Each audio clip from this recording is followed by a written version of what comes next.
the buildings are very much destroyed. The pools are destroyed. I don't know how much work that's going to take to clear it out. And then there's a huge pool over there.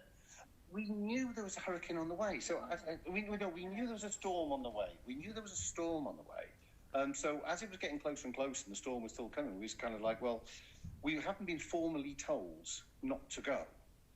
So we were always going to go, otherwise our insurance wouldn't kick in. Unless somebody cancels something, we don't get insurance, so we're going.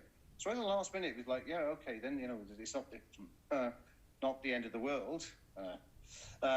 So we'll go. And off we went, and we got onto a very full plane on Friday morning. Okay. Absolutely capacity.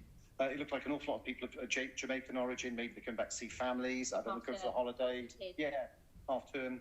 So coming back for families, but it was full. So it's not just us in this situation of coming over here, just with a hurricane about to hit. It must be a storm because no authorities have said don't go. None of them. You don't appreciate the terrifying power of Mother Nature until she shows you a dark side, and by God, this is a dark side.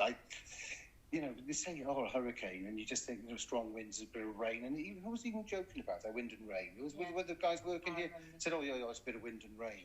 Oh my God, it's not that. These are the buildings, and you have to be able to look in a bit closer. You see, the roofs have gone.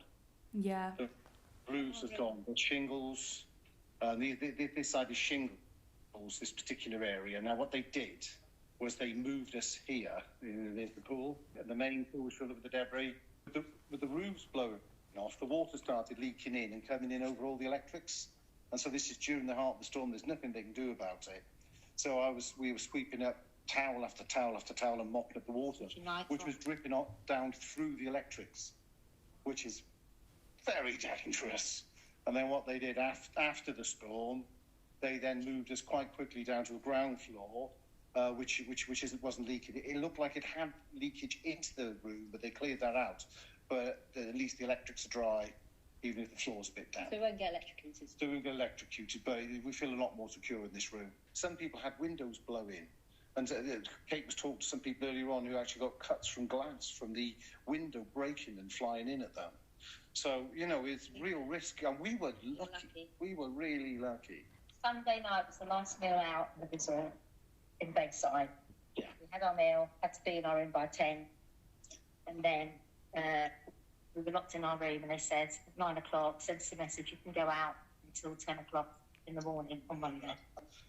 And it just did not stop getting more serious. It just built and built.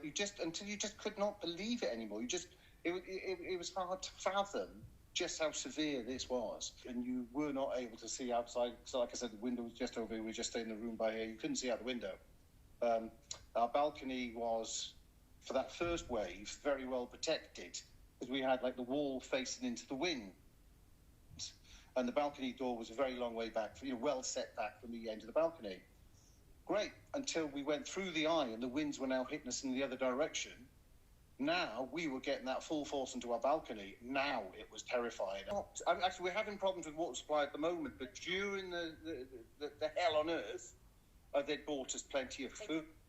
To fill up the glass with water in advance as part of the prep. Yeah. Yeah. They brought us loads of water, sodas, everything, food. The devastation around it and the amount of care they put into their customers. This is why we're here.